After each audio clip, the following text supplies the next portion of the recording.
Good morning, everybody. Welcome to Drawing for Tattooers.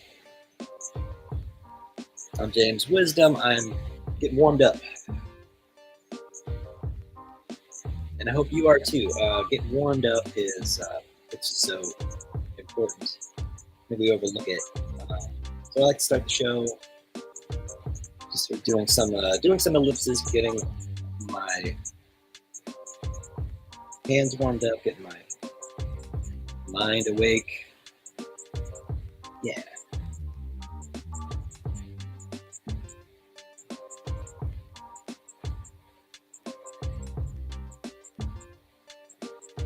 Yeah. Well, something that I wanted to talk about today is going to be perspective.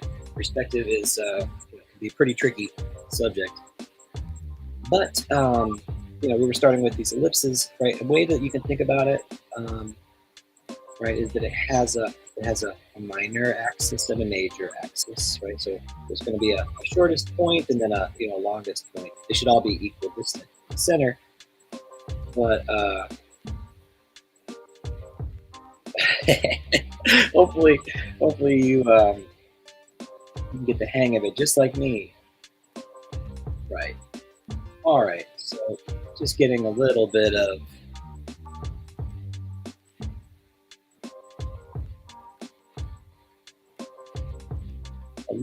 warm up here. Thinking about major axis, thinking about minor axis. Now, if we draw a cube, just sketching, getting warmed up still. If we draw a cube, thinking about perspective. These two edges, the top and the bottom, they're parallel. They're going to appear to converge at a point somewhere back here in the distance.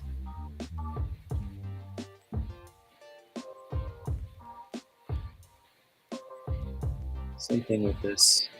All these edges are going to appear to converge at a point. The point's along eye level or the horizon line.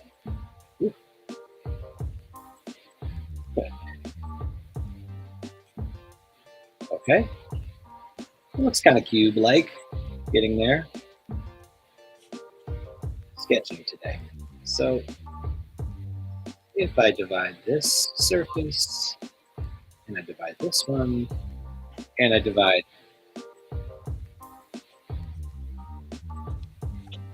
this one, and the top one, right, just going corner to corner, I've divided it.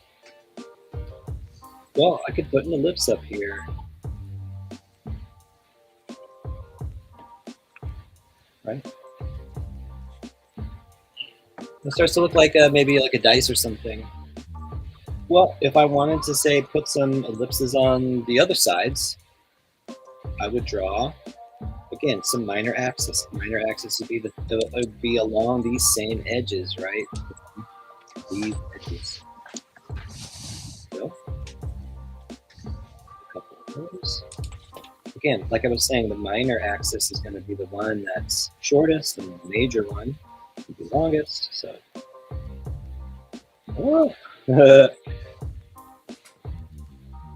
right, sketching. So that would be the way that these would lean. If you wanted to draw dice.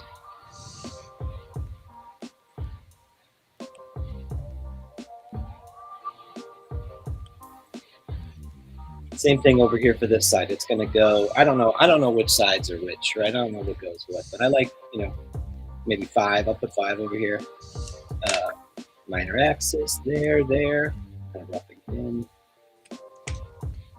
And again, I'm going to lean, ellipses this way. So it looks like they belong on this plane. Hopefully. There you go. Well, a little exercise to kind of get you warmed up. A little dice, thinking about it. Okay, everybody. We've got a full house today. I want to say hey. So let me stuff is sharing. Awesome. Good morning, gang. And if it's working for you, let us know in the chats, everybody. We'd like to say hey. And then good morning, Brad. It's great to see a new face. Hey, James. Welcome to Amber. Welcome to Kyle. We got Creature is hanging out in the studio. Creature is going to join us probably in a minute. Let's get stretched real quick, everybody. Right, stretch your arms, stretch your hands here. Get a quick stretch. Hold it for a few. Breathe. Right. I think this is important. I do. We may look silly, on the internet every week and stretching out. But hopefully everybody at home is taking it seriously. Getting a little bit of a stretch, getting a little bit of a warm up. And then and push them together, right? So before we were stretching out, when we pull our hands back like this, we're really stretching out our extensors and our flexors. But when we push them together like this, our hands together like this, we can really feel it in our pectoralis, right in the chest. So shoulders, pecs. Very good. Yeah, and shake it out. I think that's gonna help us. Help us be limbered up and also avoid injury. I also think it's going to help you with making better marks. That's all we're doing, right? We're making marks if it's on paper, if it's on skin. We still want to make good quality marks. Well, anyway, thanks for joining us, everybody. What's new, gang? Same old. Life's new every day. Could you elaborate for us, Amber? I'd love to hear more. Just for instance, the grandkids bus was so late today. So late. And I was like, all right, you guys are going to have to do this on your own with Mom. I got to go. I waited as long as I could, and it still wasn't there. And I was like, all right, can you handle all three of these kids? Can you herd the baby goats for a little while? Why? So that happened, and then the coffee pot didn't want to work. Just awesome. Life. Life is what happens when you're making other plans. Funny. No, I agree. I think it's looks like we're getting. It's got some comments that it's looking good on YouTube. Thank you for letting us know. Amber, thank you for sharing that. I think that's it's good to not feel alone, right? Everything fails in the end, and so enjoying those little, enjoying that, that failure is probably it's a good drive, right? It's part of the drive, I think. So, okay. Anybody else? I want to hear what's new with everybody. What's going on? What are you working on? Any fun projects? Pretty stoked on what I'm working on right now. For fun. I've got a pretty intense neck piece today. Should be eventful. Awesome. Really eventful. Do you want to share it? You could share it if you wish. Yeah, let me pull up OBS real quick.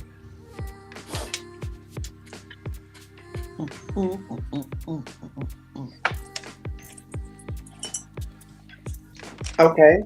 I've been working on trying to get better at atmospheric light pollution in my drawings. That way I can practice without using the eraser. So that's what I've been working on. Amazing. So Kyle, you've got yours up there. I don't know how to spotlight in this format. I'm feeling this pressure, this failure that that Amber was talking. Wow. Make it the. That is cool as hell. It is cool. I hope that you all can see it. Yeah, I'm searching. If you're out there, help us out. Help us, Gabe. No, that's cool. So, Kyle, is this a tattoo that you're drawing up for today? No. This is for fun. This one I might just turn into a print. And the one I'm tattooing. That's a great sticker. This is what I'm tattooing today. Ooh. Oh wow. Awesome. So, Kyle, you always inspire me, man. Oh, thank you.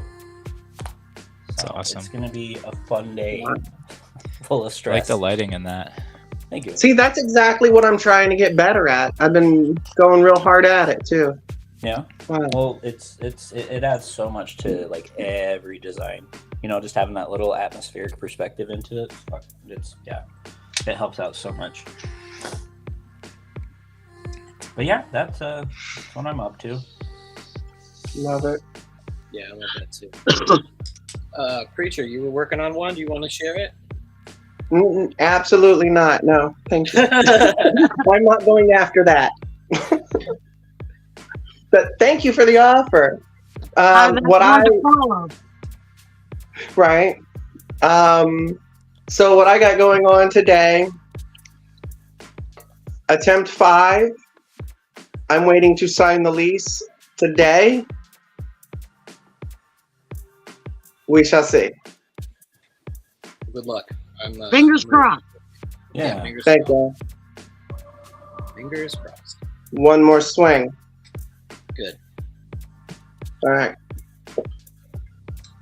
Well, all right. So Brad, thanks for joining us today. It's great to meet you. What's up?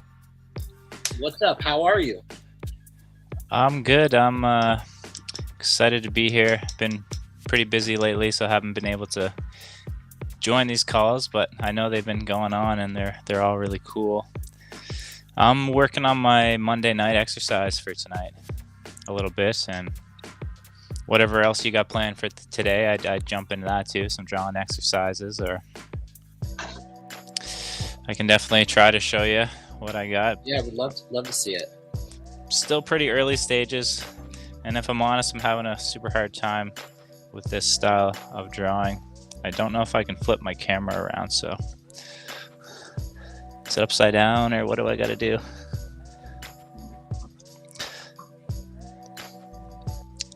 Unless you know how to flip the camera around. Well, That's pretty clear. I think that we're really starting to see it. If you want, you could you could turn your tablet, yes, or that, yeah. That's Is that better? starting to get there. We're working on it. Yeah, it's still early stages. I'm having a hard time.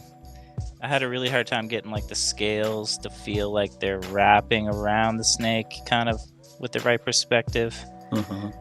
And then I'm gonna try to actually color them or shade them so they don't look so like cartoony, because that's kind of where my style is limited. I'm trying to bring it into the more realistic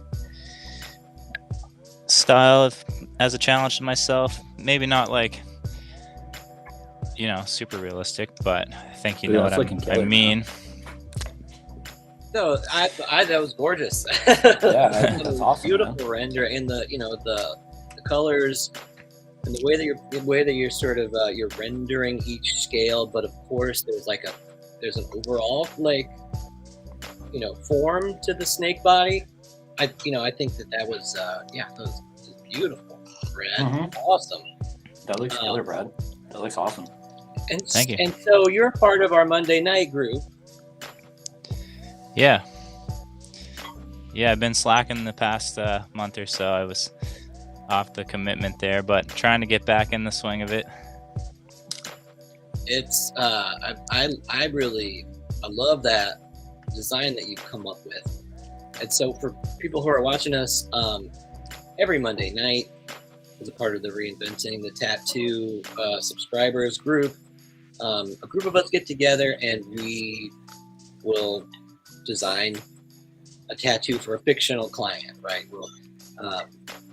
We'll have a prompt and then we'll design something. We'll run through a process of thumbnails and some feedback, and then we'll develop it even more. Then we'll have a week to work on it. And Brad, you've really taken advantage of that. You've got like a really wonderful drawing, I think, going on.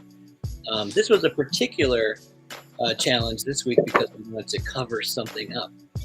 That we had like an image of a tattoo we want to cover up, and then we're designing like a snake to do. And so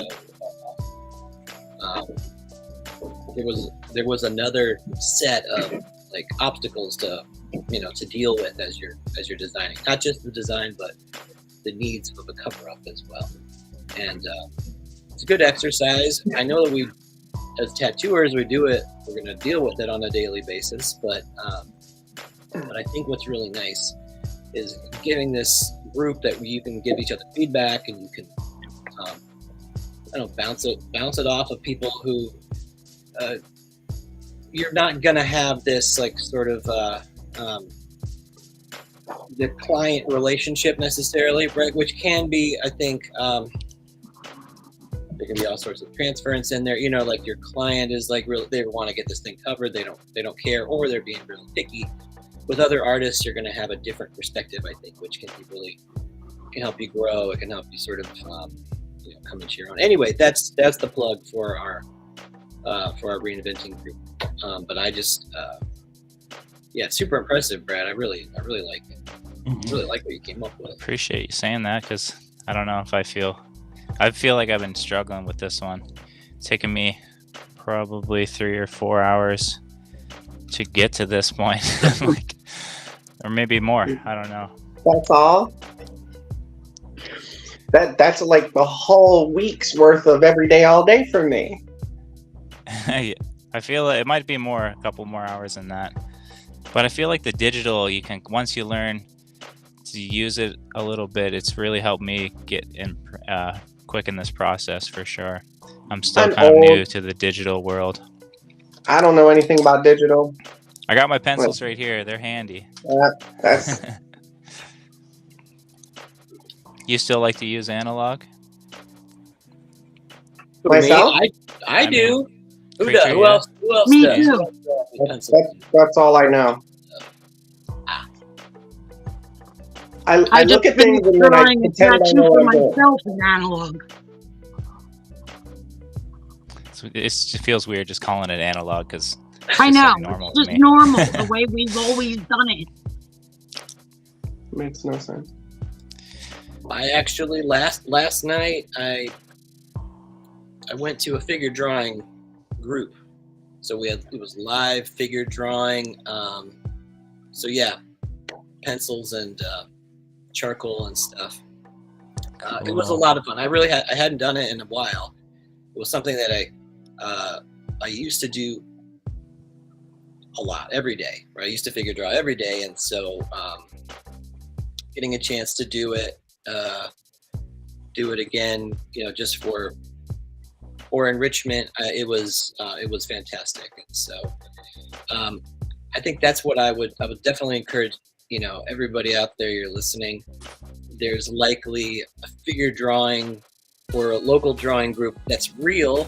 This is fun. All this, this like digital meetup, right? We're in this cyberspace and we're drawing together and hanging out. It is a lot of fun.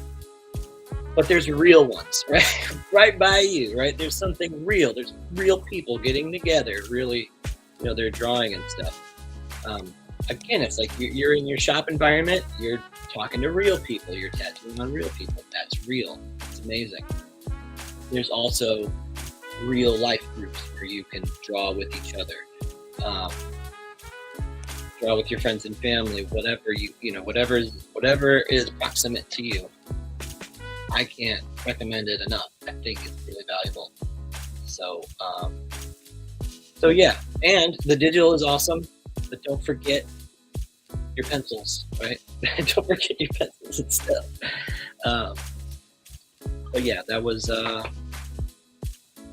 my last night, was working on figure. And so I'm hoping, I'll show some of that next week. We'll do figure drawing and stuff next week, just gesture sketches, and we'll work on figure. I'm trying to get more organized with this and Make it an enjoyable experience. I understand digital is faster. Like the project I just finished drawing, it took me about a week. And I mean, everything went well. It's not like anything went badly in the process. But it took me about a week because I did it normally. But at the same time, I can't wait to get this tattoo on my leg. Because I designed a tattoo for me because I need to make.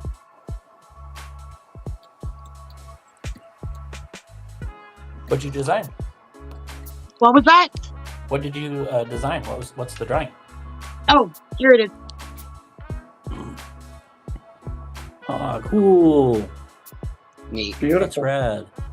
Love it. Yeah, that looks like a lot of fun. I can't wait to wear it. I think I Awesome. need to push my darks a little darker. I haven't really put the drop shadows in yet. No. But once I do, I think the color scheme's going to look really dynamic. I think you're already there, honestly. I think it looks pretty damn good. Thank you. Yeah. I agree. Yeah, that looks awesome. I like it. Thank you. Yeah. Good job. And the making of it went so smooth. Cool. Because there's a lot in it. It easily could have looked like 10 pounds of shit in a 5-pound bag. I definitely could have. Amazing. Why? Yeah. Thank you for sharing that, Amber. I thought it looked really, really nice. Thank It's you. very clean. It's very clean.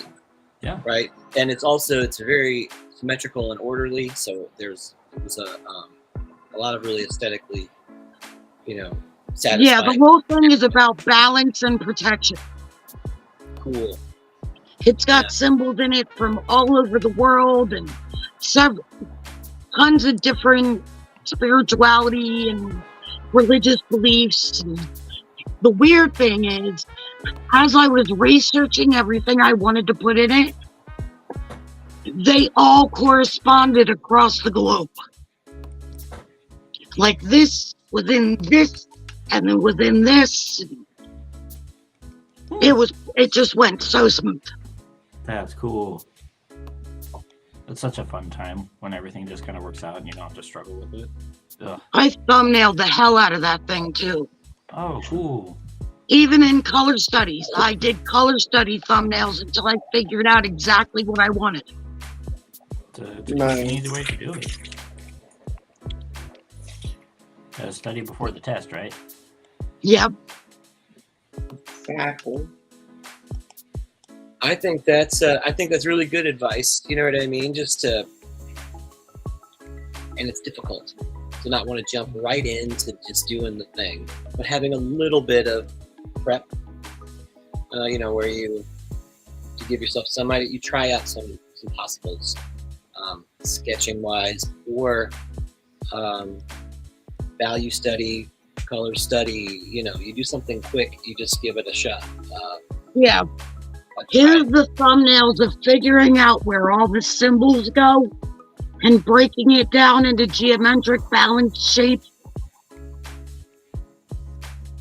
Love it. Yeah, I'm definitely gonna figure out how to spotlight everybody on this because I wish we could see it better.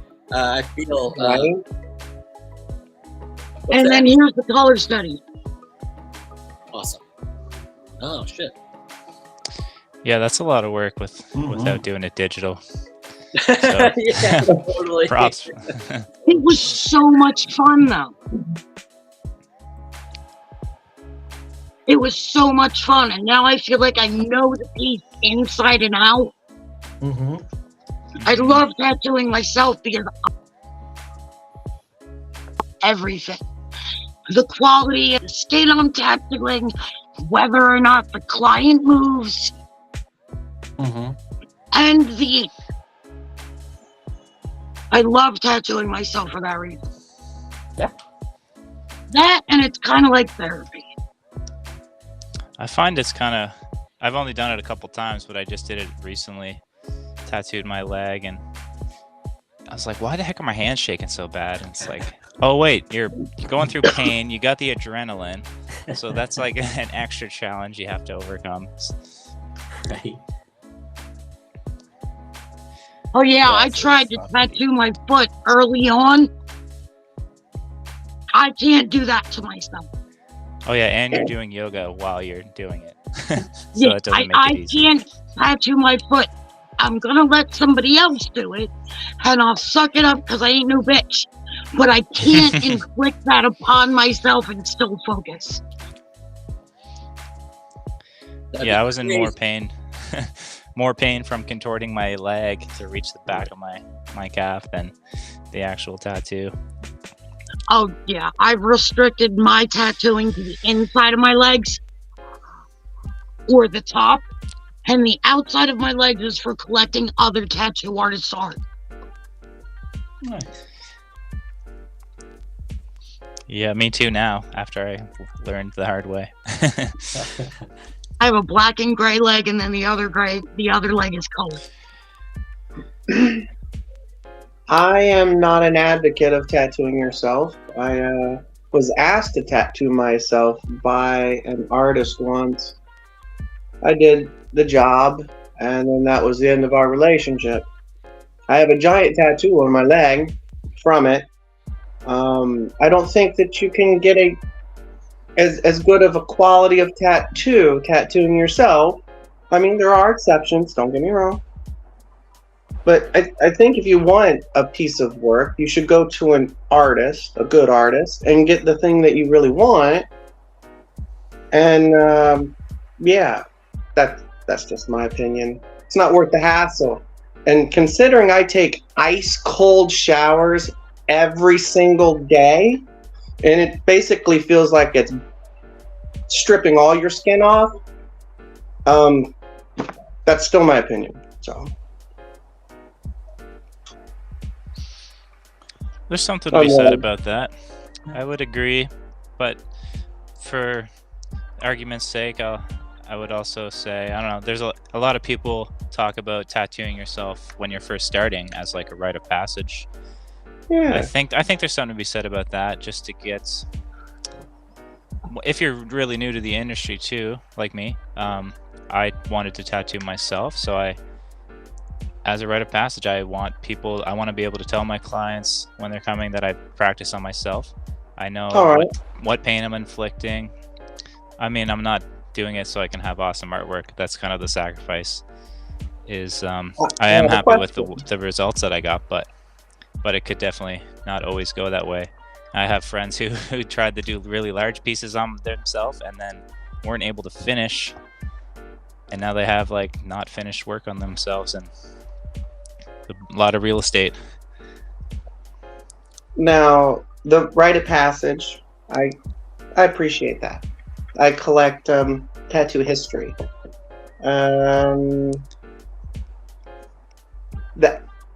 Advocating it,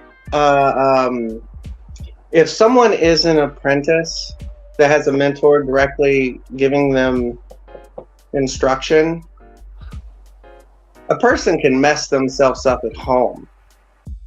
Oh yeah.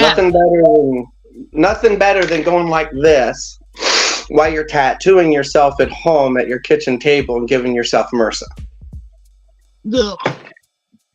Right? So I appreciate it, and I think in the right environment, I can agree with every single thing you said. Yeah, and I agree with what you said too. I definitely get your points there. Okay, James, we can keep him. I like him. He plays well with others. Good. Yeah. Well, I really I enjoy the back and forth. I think it's hopefully it will spark other conversations that are not only interesting, but again that are like they're helpful. Right? That there's something that's it's going to be useful. There's something that's going to be making making the industry better, but you know what I mean? Just more or less like opening up lines of communication, not being in like an echo chamber, I suppose. I know we're supportive of each other in our work, but at the same time, I think that there are real avenues for critical feedback, as well as these wider conversations that are Differences of opinion are important for evolution. totally. Just evolution of the mind in general. 100%. It's needed and it's necessary. That's why those challenge Monday your own night ideas. classes are so sweet, or even groups like this where you can share and get feedback, because you get an opinion from someone else, and it's like, oh, I didn't even think of that. That's a good, Yeah. someone with 100%. different style, different technique. You know what I find also is helpful is it's like taking a step back away from your work. When you put it out there, you are seeing it through a different set of eyes, like a different perspective. You're actually giving yourself a different opinion, because we can get so locked into the seduction, right, of the image, right? You're making this image and you're just sort of like, it has a spell over you. Maybe it's torturing you. You know what I'm saying? You could be torturing. It could be very painful. But then you take a step back and you're like, oh, it's all right. I guess it's not so good, but it's but it's better than some, worse than others. This sort of a thing. Like, you can take a step back. You can, have a different relationship to whatever it is you're making. And so again, you may find yourself in different rooms. There's a Facebook group called Tattoo Shop Talk, and it can be pretty brutal sometimes, That's the way they like it. You know what I mean? That's the way that they like it. So that's kind of an old school thing too, because my first apprenticeship was in a shop full of bikers. Yeah. And I'm not this 19-year-old girl, and they're like, go sweep the floor. I'm like, fuck you, I was gonna do it anyway. It's an old school thing. I don't want to do it now that you told me to, but I was about to. You just shut up and let me do my job. Amazing. Well, there was a chapter in a book that I wanted to share today, and then some tattoos to look at. So let's get things going on. I'm going to share this with you all, and get it prepared here. Perhaps I can share this with you.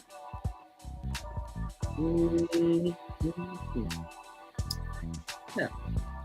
Well, talk amongst yourselves, of course, while we're I think I know the issue. I think. Yes. Okay. Let's try again. We'll get the hang of this eventually. I think one day off stream, a bunch of us should just meet and figure out all the features.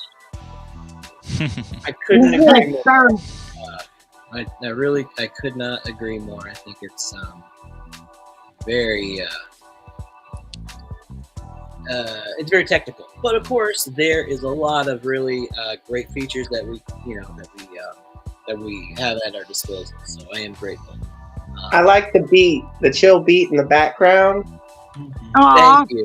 Thank you. I know that it's just generic, AI generated like lo-fi or whatever, but comfy.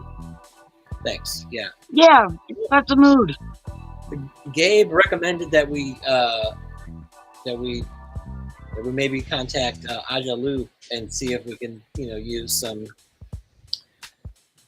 some music. Anyway, but right. Thank you for the feedback on the music. I love it too. Well, I wanted to show. This is just a few pages actually from a chapter from Andrew Loomis's book, Figure Drawing for All It's Worth. It's a very I think comprehensive book of all sorts of really great information in it. But this particularly, again, this sort of idea about perspective that we're talking about in the very beginning, I want to bring it back to that subject. So anyway, we've got this idea, this proportions in relation to the horizon. Again, we've talked about it a little bit, like this idea of eye level or the horizon. Probably heard that before in art class and stuff. Hopefully this will help you understand it a little bit more clearly. Okay, so what we have here, we've got this series of little sketches, right? Eye level is selected, so it's arbitrary, wherever you want to put eye level or horizon.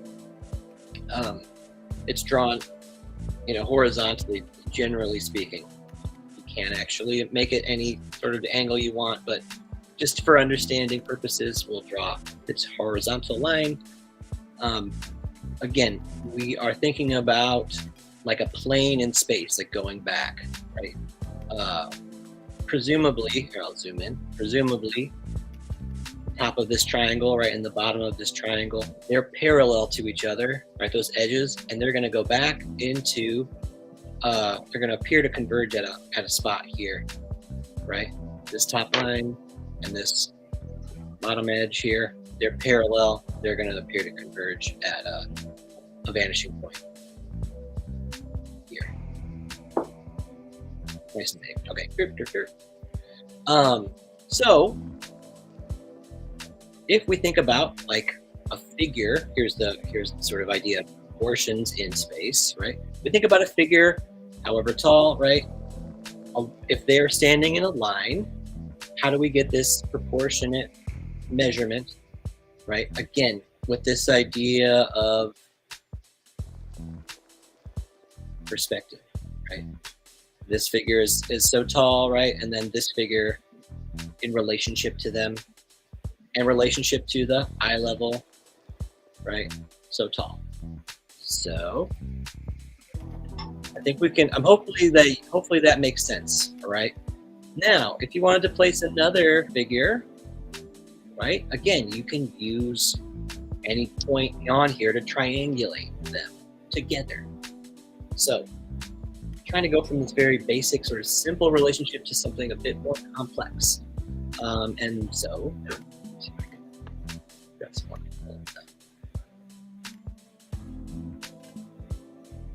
And so, lay out your thumbnail sketches, right? You can start to place your figures in particular ways, and then you can also relate them to one another, right? As far as how big things are.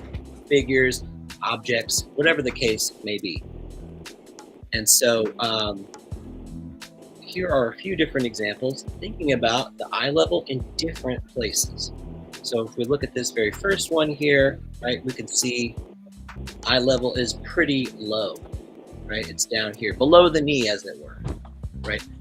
So we're actually looking, if you want, we're looking up, right, at the figures. Again, our eye level here has been moved to higher up on the composition, right up here in the second one. And so we're actually looking down. We can see like the top of the figure's shoulders or their heads or whatever the case may be. And then again, they're related. They're roughly the same height, if you will, right? People are all different heights, and that's how you can get that sort of differentiation. But just for layout, just to kind of make sure that that things start to seem reasonable. You've got, this figure related to this one, right? All triangulated by a vanishing point, presumably on the horizon or the eye level. And the eye level is the point of, it's the height of the eye of the spectator, of the viewer who's looking at this image. Again, very low, like almost like a worm's eye point of view, right? Very low eye level, very low horizon, looking up at these figures. And then really complicated. So more examples of the same thing, right? But then this last one's very complicated. And that is that you have, a particular eye level horizon line that everything relates to, but you somehow are able to transfer this information, right, of a particular height of a figure, right, and then bring it up, right? And so the way that the way that this is being suggested is, of course, relate it to eye level, right? And then just move it up. So this person on the step, you can see the step. They're elevated, right? They're up off of the ground plane, but we don't want to make them look like they're 10 feet tall or like that they're tiny, right? So how do we do that? And this is just transferring this information. It takes a little bit of practice, but it can be very effective. So now basically everything that I was talking about is illustrated in this short little comic strip, if you like, of illustrations. So let's check it out. All right, so we're here with these two figures, John and Mary. They're standing at the beach, right? You can see that the horizon line, it's also the same level as the water, right? The horizon, the eye level. Well, they look like they are, we're basically where we're at. We're at Mary's eye level, right? That's where we are. So you can imagine maybe we're seated, or we're, maybe a small person, a child or something like that, whatever. But it's a point of view that you're sort of conveying, which is interesting. Okay, so again, if the horizon level, the eye level is raised, we are looking down at them for the most part, right? We're seeing the top of the shoulders. Looks like the head, John's head here is just a little bit higher, so we can't quite see the very top. But everything else is really kind of conforming to this idea of where our the height of our eye is. How are we seeing these figures in space? Very low eye level, right? Again, now we're looking up, right? We can, we would see the top of Mary's hand here, right? Or the top of John's foot, but again, otherwise we're looking up at their figures, right? That's what we would see. Again, this sort of idea. We're way up, we're on top of a ladder, we're on top of we're on the second story of a building or something, and we're looking down and we see these figures this way. Again, this is a very basic understanding, right?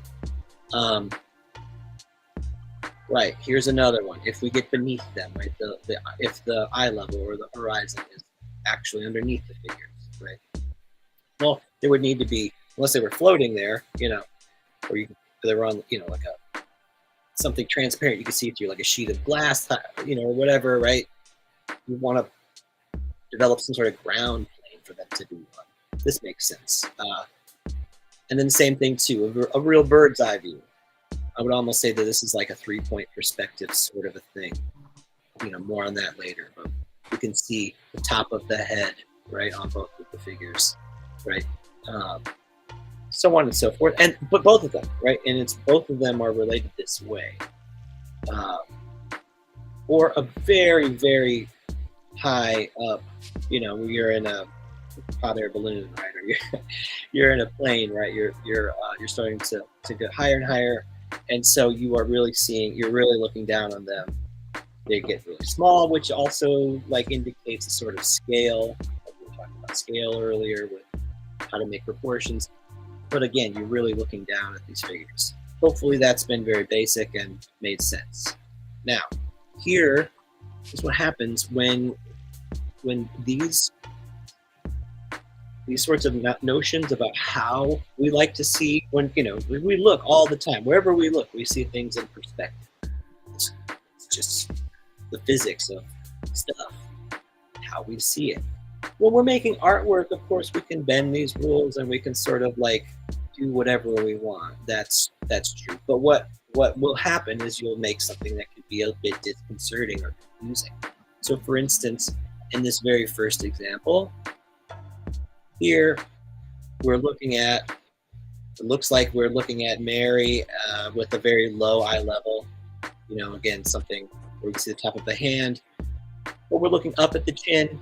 But John, for instance, we're looking down at him, right? We can see right the top of his head. Now this sort of reverse situation, right? We can look down and see Mary, right? We're looking up at John. for instance, right? Underneath the chin, underneath the arm, right? There's all sorts of cues, visual cues that are telling you like, this is I'm relating to these figures in a particular way. Same thing, just again and again, this sort of, there's a sort of a disconnection with how these figures are relating to each other, right?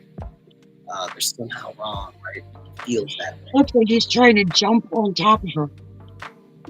Yeah, exactly. Like that would be that's, you would have to think about how you're seeing this figure, right? Like if this, if it were a person jumping on top of another person, you might change the gesture, but certainly that's what you would expect to see. Like you're down low, and you're looking up, then you would see this particular part of their body, or maybe they're hanging or something like that. But yeah, exactly, it calls it out here, falling, right? Looks like the figure is falling. So again, Mary's doing gymnastics, right? Just sort of moving around all kinds of weird ways. What's that? She's breakdancing. Yes, exactly. Respect, Mary. Breakdancing in the beach, man. Whew. Whoa. What's It's hard that, to Chase? In this one, we're talking about like a scale relationship, right? We saw that relationship of, in perspective, figures are going to, a certain amount of distance away from each other, right? They're going to be a certain scale. This one, she looks like just like a, like a much larger figure. Perhaps that's not what you want. Maybe it is what you want, but being intentional or being able to sort of have a say as far as what things, the way things appear, it's a part of what we're doing. And there's going to be all sorts of like, interesting discoveries you'll make as you go. But again, she might look too diminutive here, right? Or again, the perspective is funny, right? We're looking down at this figure, right? But this one is like, our eye level is, at a similar spot as his eye level, for instance, right? Your drawing is rejected and no one really seems to know what is wrong. Oh, that sucks, right? Like, oh no. So just sort of taking us through this, how does this happen, right? I know that I can go back through my drawings and I can see this sort of, this disconnection from, objects that I've placed in the scene, for instance, right? So there will be one when I'm just sort of looking at it and drawing it, or I'm thinking about something, right, and I'm sketching it out, and then I start thinking about another thing and just start sketching it out, and I don't have this organizing principle of the eye level or the horizon. It can be, I think, really useful to keep in mind. Okay, so this drawing looks crazy, right? But there's a simplified version of it right down here that I think can help kind of give you a little insight into it, right? So again, we've got this face, and it relates, back to vanishing point on eye level. There is another face, right? This third one. So just, drawing these, what would be, orthogonal lines, they're going back into these lines that indicate perspective, right? They go back into space. They give us particular height at a particular, distance from the, from the one that the key drawing is what Andrew Loomis calls it. That makes sense. But there's a key drawing, and that helps us relate the sizes of the other things. You can get to this one, right? You can get to this further out one, again, by relating it to the horizon, to eye level. So again, if we look back at this really crazy drawing, right, we've got a key face, relates to a vanishing point, right? This face is the same proportion of face, right? It's the same, it's the same person again, or it's a person that's very similar in size, and that's how you can take this information and generate somebody who's a similar sort of size of the other. And so you can keep your proportions in check. Again, you can make some subtle variations and that would work. Or you can, again, exaggerate, but you know, can have a bit of say-so in how these things get perceived. And so, yeah, I'll read this little bit here, right? Many artists have difficulty in placing figures in their picture and properly relating them to each other, especially if the complete figure is not shown. And so the solution can be to draw a key figure or standing or sitting, either the whole figure or any part of them, and they can be scaled to the horizon or the eye level. And that's essentially what we've been talking about here, is that you can take one thing and start to use it as something that relates the other things, right? Relates all of the other elements in your composition. So again, you know, just coming up with a place where your horizon is your eye level, that can be useful when you're considering the drawing. There's all sorts of approaches. This is just one that I think can be helpful if you're trying to make this very like a naturalistic sort of representational thing. And it can help you. Yeah, it can help you relate things in the same space. I think that's almost more what we're really kind of referring to, right? If you have figures that are kind of occupying the same space, having them relating to a particular eye level can be very useful for you. So, okay, that was the thing I wanted to share with our reading, and so the tattoos I wanted to look at and we could analyze them, I think, and also sort of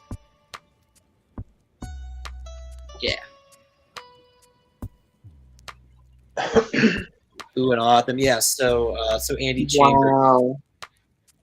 Got a chance to meet Andy Chambers no. at the Paradise Tattoo Gathering, which is we're gonna plug that in a little bit, but Wow. yeah, Andy is like an incredible tattooer.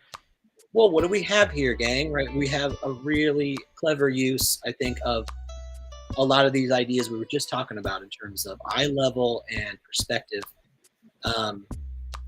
And I heard Andy talk about this piece, and there's actually a bit of cover up and stuff that's going on. So there were some decisions that he had to make for color. I love the color scheme. Yeah, I think it's gorgeous. Those blues and oranges and rusts and teals go so well together. Exactly. But I like this idea that that we're seeing, right? We're looking up, right, at this bird, right? The snake's head is just above our eye level, or it's right at the eye level, right? So we're kind of seeing, it, right? And then we can look down and see its belly, right? We're looking down on top of the, the rock face, the, this rattle. Just really, it makes a lot of sense from so much depth point of view. It definitely has a very naturalistic sort.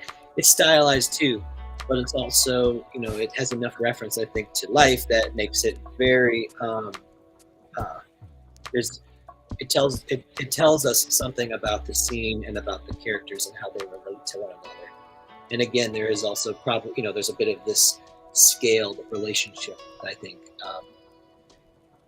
Did Andy do all of the the sort of things that we just talked about? I don't know, but certainly you can see that there is a horizon or an eye level that seems to be a part of the thinking behind how these two figures relate to one another. And yeah, we just looked at a bunch of people, but in this instance, this is a really practical, like, sort of application. similar sort of notion, right? And it seems like to me, if I had to take a guess, we're likely our eye level seems to be probably about at this rat's eye level, right? Mhm. Like we're looking up at this bird. We got the point of view of like we're like another rat, maybe. We're relating to this character, to this figure in the foreground, and and then scale relationship. This predator much larger than its prey. So there's again, this is a perspective trick. It helps us to sort of understand and relate what's happening in the image. But from that, we can infer lots of, narrative devices like David and Goliath, for instance, or, this sort of, there's something that's smaller and weaker that has to battle something greater and stronger. These sorts of ideas come to mind. The use of using the cooler colors in the rat on the one side towards the bottom, and then using all the warmer colors in the owl on the top, gives you this balance of almost a yin yang. It's very dynamic. Yeah. Yes. Yeah, that too. There's a lot of dynamic qualities to it compositionally. Yeah, and very, I think, clever use of the warm and cool. The palette, right, is also seems to be very related. Right, it's related in itself. Very beautiful tattoo, of course, but how do you make it so beautiful, right? And I think it's going to be this combination of all those elements, and there's a lot of contrast too, value contrast, textural contrast, different areas of focus, right? There's all sorts of things. Kick-ass dragon. Purple and green is one of my favorite color combinations. I go back to it every time. Yeah, it's one of my favorites too. My daughter said it's because I'm secretly a Disney villain. That might explain, right? Why we love certain things, right? There's some identity that I think we apply to images, to elements and stuff. This one it's tough for me. I'm not even sure where do you think the horizon might be with this one? And how can you tell? Any takers? I almost kind of feel like it's above the dragon. Left shoulder. Yeah, we can like kind of see down on top of the head, on top of the shoulder and stuff. Yeah, I like that. Certainly, by the time you get down to this hand on the lower bit, you're really looking down at it. But yeah, it could either be above, right? Right there at the 2-point perspective. Certainly, yeah, certainly. Yeah. Wow. Oh, the depth in that thing is crazy. Yeah, totally. And so, how else are we getting this sort of idea, right? Through overlap. Things are overlapping, one another, and that gives us again it gives us a clue as to what is closer to the view of the spectator, right? Who's ever looking at this thing.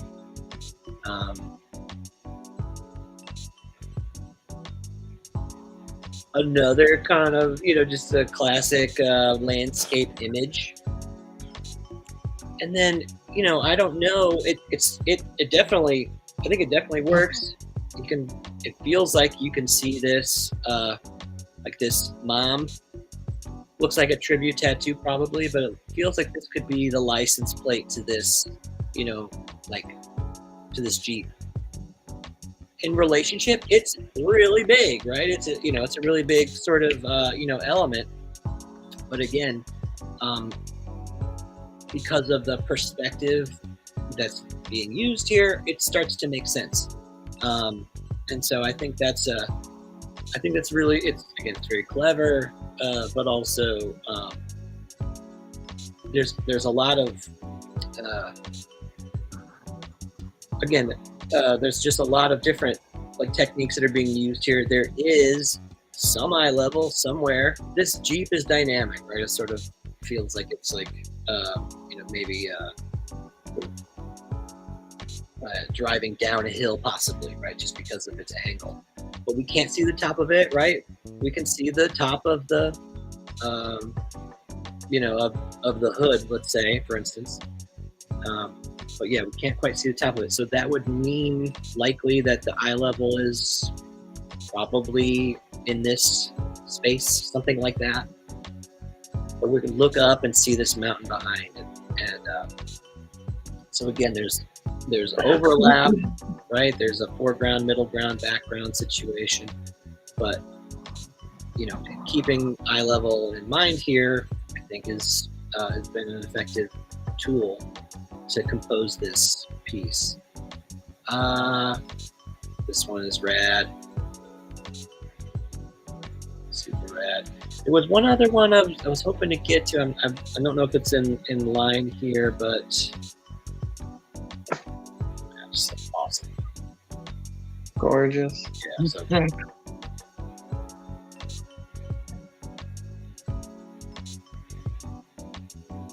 yeah, just like looking at them.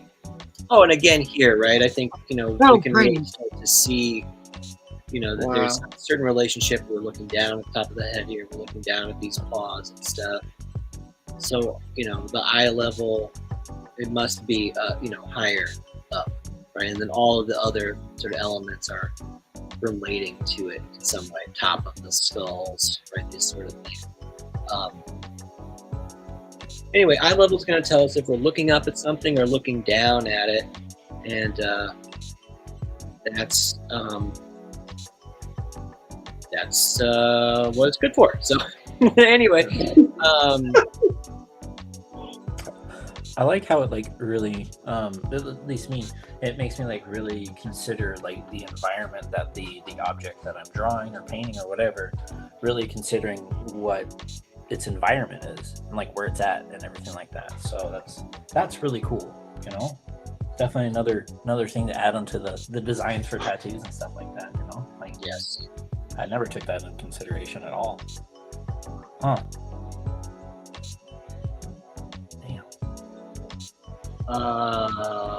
I'm gonna open up. I want to open up some questions from the chat. If anybody has questions, or if they, if you want to. So with like perspective and stuff like that, could you use like the same thing to help guide the eye to like your focal point and stuff like that? I think so. I really do think so. Yeah. But what do you tease that out a little bit? What else? So in the painting, the School of Athens, by Raphael, I feel like it's a pretty good use of like your perspective lines and everything like that. Kind of help taking that into account of like your eyes are already going to be following this direction and they're all going to meet up at like your vanishing point. So having like your focal point at the vanishing point and everything like that, and like there's like I don't know, like all the figures that are standing in a line, they're kind of like the horizon line and everything like that. And then you've got like a group of people down over here and a group of people over here, and then just like the architecture around them and everything like that. It all kind of just points towards the center, which is like two people talking. So like it's, I don't know, multitasking, I guess, using your basically everything you already talked about. So yeah. This one. Yeah.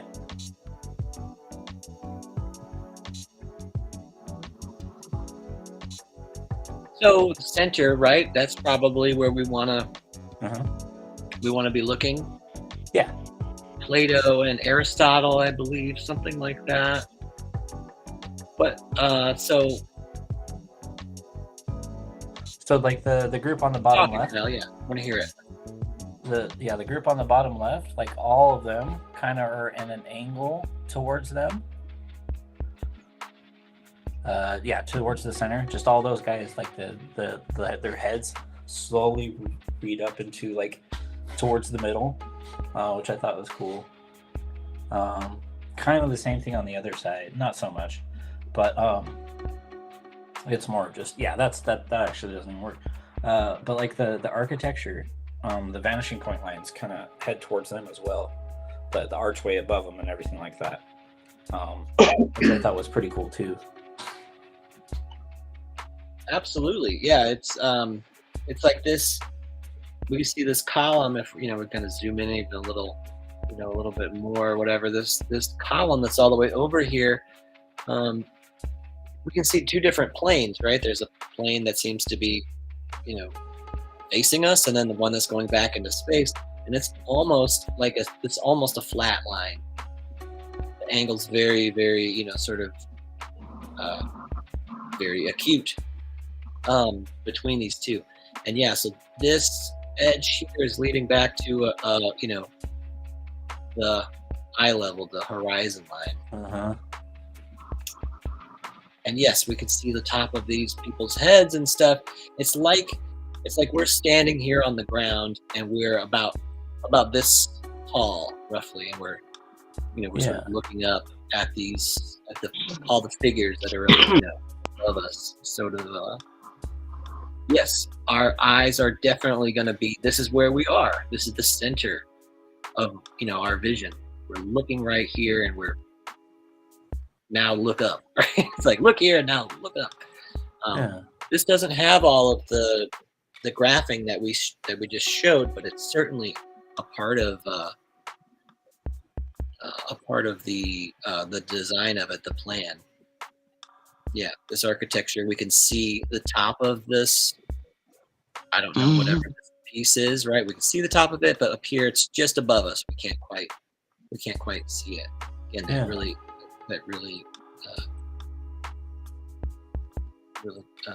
the crown molding, whatever. I don't know. Yeah, the molding. Yeah, right. I don't. Even the lines in like the geometric shapes on the arch are all pointing in rays to that middle section. Yep. But it's just so subtle that you don't realize that they're all pointing there. It just naturally draws your eye in gently. Well, kind of like the. Oh, sorry. Creature asked about 2-point perspective earlier. Well, this is 1-point perspective, right? Everything is going back to that. There's a lot of tension, right? There's a lot of tension. Everything's going back. Well, it seems like, there's this box, whatever this box is, this block to maybe this book. There are a few objects. They're going, they're still using the eye level, the horizon, wherever it is, right here, roughly. They're still using it, but they are not going back to that single point where all of the architecture is, of course, going back, and all of that's like Amber was saying, it's just sort of subtly bringing our eye back to it. And then there's this weird, must be like a door, or this sort of extremely dark portal into God knows where. It's very, it's very cool. What is this, Raphael? May I say a couple things? Of course. To me, it looks like there are a couple different perspectives in it, but the vortices in the center, it's all that entire picture looked at from a classical drawing standpoint. It has it's full of sacred geometry. Yes. There's many different variations of shapes and agons and everything in there.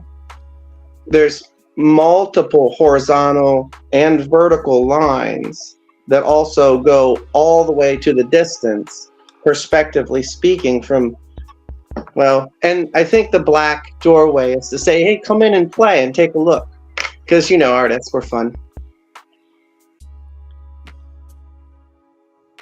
Love that. No, thank you for that. And Sacred geometry is so interesting. That's exactly what Plato was talking about it. This realm of forms that's, sort of everything, there are these perfect forms, right? They're ideas from the mind of God, and then people try to represent them in their minds. So it's a copy of the copy, and then you make the thing, and then so that's a copy of the copy of the copy. But anyway, it's sort of interesting. Sacred geometry can be so intriguing. Let's come back to reality here. Loved it. Thank you. Yeah, of course. So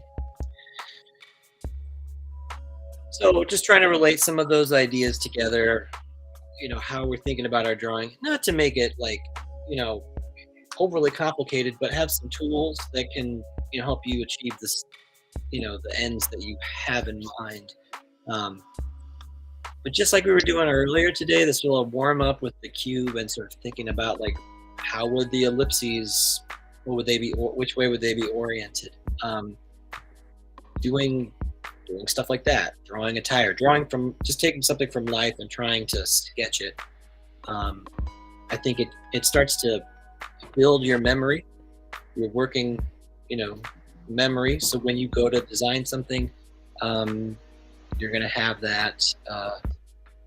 You're going to have that to work with. But thank you everybody for hanging out and for checking out this these things with us. I wanted to talk about the next Paradise Tattoo Gathering. It's going to be beautiful Jiminy Peak, Maryland, October 24th through the 27th. I know there's going to be so many seminars, and there's going to be of course incredible tattoos and stuff they're going to be taking place there. Kyle, you tattooed there last year. Yeah. Last year, it's crazy. Yeah, it was in 2023, so it was last year already. It was just a few months ago. I know. I know. but yeah, so last year. Jake Meeks drew this year's poster. It's gorgeous. I thought that looked like Jake's work. Yeah. Yep. Shout out to Jake. Yeah. Jake is how I found out about the reinventing community. Oh, Me too. Because I've been following Jake for years. Yep. Fantastic. I don't know if we can. I'm not sure if we can play videos on. I'll check into it. Maybe we can play videos and stuff. But list of artists coming soon. Well, if you were interested, tattoogathering.com, and you can stay up to date with what's going to be coming. So get your tickets, right? All these passes and stuff. This gets you in, right? But of course, the seminars, they are going to cost more. We'll plan accordingly. I believe that there's going to be a scholarship that will be. I think it's going to be matched. There was somebody who would agree to match the scholarship. So anyway, That's pretty awesome. Paradise Tattoo Gathering it's an incredible opportunity. What do we got here? But I'm hoping to see you all there. And it's in October, so you got plenty of time to plan for it. But yeah, mark it down on your calendars. Make sure to go. It was a really incredible experience, and I think let's see. I think that I left there feeling almost recharged. Sometimes conventions, people say this, right? Sometimes conventions can be draining, but the tattoo gathering I thought was I felt like invigorated. Right? I felt like ready to get back to work. So it was I recommend it. Who am I going to see at Hell City this year? Anybody going?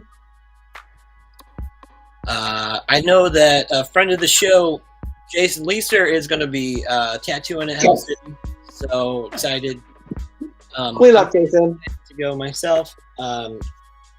Do some drawing seminars and whatnot. So yeah, no, Hell City. Look forward to that as well. But yeah, anybody else got anything cool that they've got on any projects you got coming up you want to promote? That was a good time. If everything works out today the way I want it to, we'll be open by March 1st. Damn, that's quick. That's exciting. They're renovating a doctor's office for us, so we have our individualized procedure rooms. I have a nurse, security, everything. Dude, that's awesome. Thank you. I'm not going to celebrate. Fool's Party, Kings celebrate. Yeah. This is attempt number 5. Many years worth of work. This is going to work. Cool. Well, You're hope upside everything down. works out for you. Yes, sir. I will keep you posted in next week. Cool. Yeah. Good luck. Good luck. Seriously. That's exciting. Thank you. You guys are a huge support. I appreciate it. Brad, you're upside down. What happened? You're in the upside down, Brad. Hey, it's all perspective. All right. It is. All It's Is perspective. he upside down or are we upside down? I don't know. Yeah, I don't know how camera got flipped. Oh no. All right, there you are. There. Perfect. Welcome back. Everything looks better. All right, so I'm going to promote this last thing here. Hell City. So Woo! Oh, it is coming to Phoenix. yes, Hell City will be in Phoenix. Oh, I'll be there. Rad.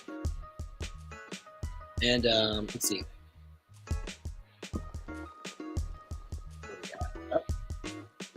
Awesome. Okay.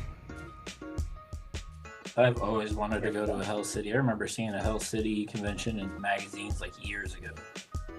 I'm like, I want to go to that. And Aw, I finally get Sure, to go to bro. it. Fucking, that's exciting. Hell City, Rubber City, and the Paradise. So Mhm. excellent. So these are what's coming up. Want to promote these, and I want to again encourage everybody to get out there and find a really great live drawing group right near you. You may have to do a bit of searching, but get with some others in real life. Draw pictures and stuff. Could be with your coworkers or anything. I mean, it's Anything. again, I feel like that's what this supports, right? This sort of cyber gathering that we're doing here supports. It's leading to real life events, but do that in your real life. Draw with other people. Yep. Again, get that critical feedback. Take a step back from your work and look at it, with a different perspective, as it were. Yeah. So Muy importante. it is, and really, it's one of the things that I think will help you grow. It may, it's improvement maybe being relative. It might it might be this thing that helps you realize how much more you need to learn. But The more you know, the less you know. yeah. That's right. 100% correct. 100. well, I've had a blast today. It's great seeing you all. It was great meeting Brad. Yeah. Brad, Thanks, Brad. come Thanks for back showing next up, bro. time. Love having you. Want to see you again. I know Absolutely. Spirit was also contacted me and he was trying to get on, and there was a bit of technical difficulty there. So Spirit, miss you. Love to see you as well. Yeah. I'd like to show my little dragon. There we go. No Oh, chat. nice. Oh, cool. Nice. Sick. Like that. I started that when we started the show. Nice. Cool. Very good. Thank you. Automatic. One day when I grow up. Well, why don't we just do a couple of quick sign-offs and then we'll get out of here. Get on with our day.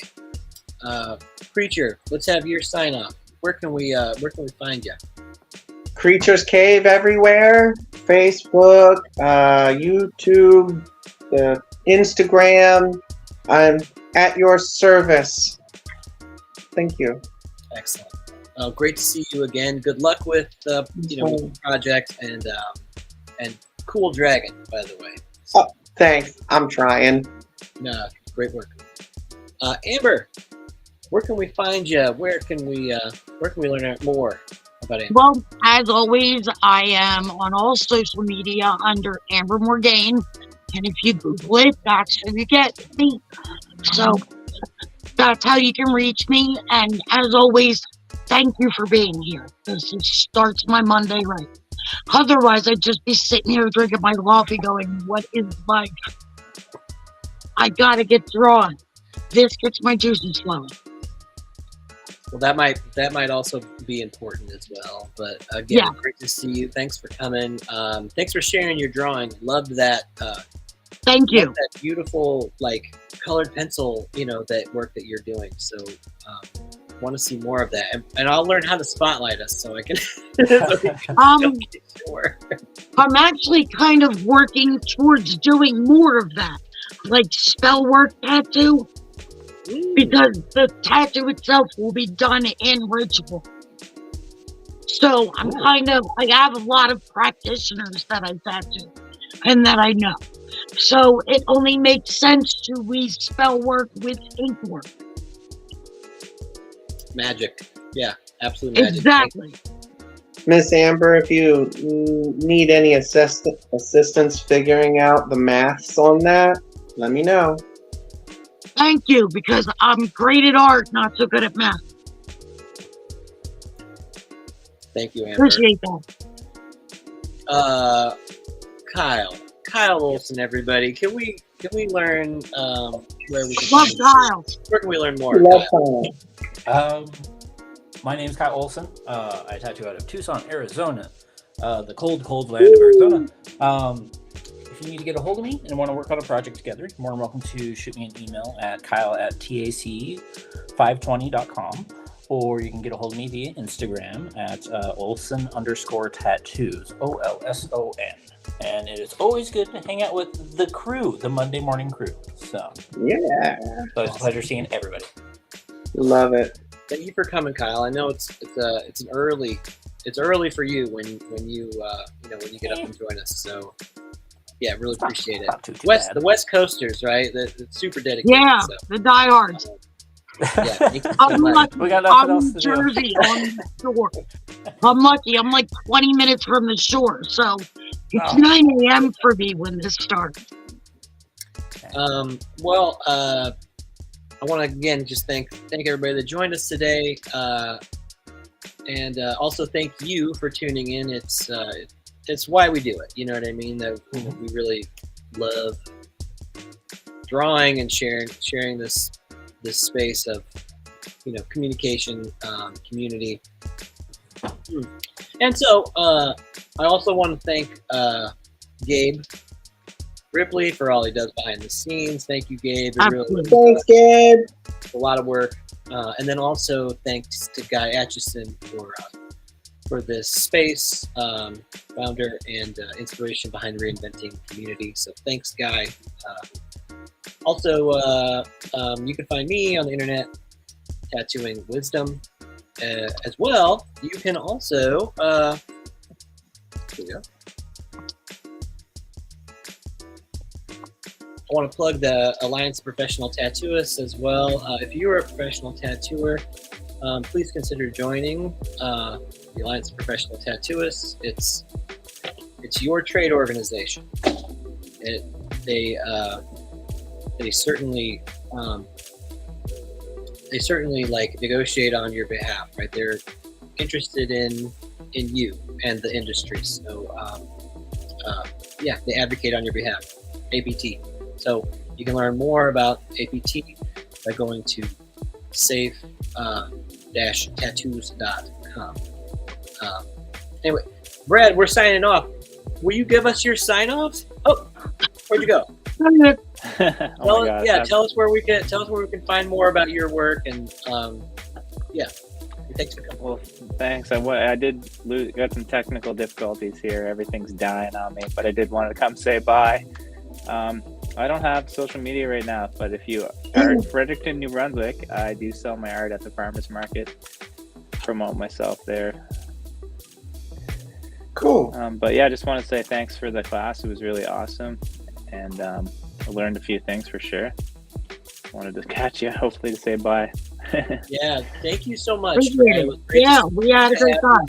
Yeah, Look forward to seeing you next week. yeah. We'd love to see you next week. I will likely see you and Kyle at least tonight, Sandy, during our Monday night class. We have a special guest, Killian Moon, is going to be there doing like a lecture. It's going to be very cool. I think Guy Atchison is supposed to show up, which would be awesome to see him. But yeah, awesome drawing. Your snake design is I'm like jealous. I'm like, now when I'm gonna work on mine, because Yeah, I'm jealous of your drawing, so I have to work on mine real hard. So thank you so I'm much. excited for to coming, see your Brad. guys' drawings later too. Alan James, yeah. So Hopefully I'll get a few great more to hours. meet you in person, or you know what I mean, virtual person. Yeah. Thank you for coming. And thank you for joining us again. This has been Drawing for Tattooers. Join us every Monday at 9 a.m. on Reinventing, and draw along with us. Happy drawing, everybody, and see you next stream. All right.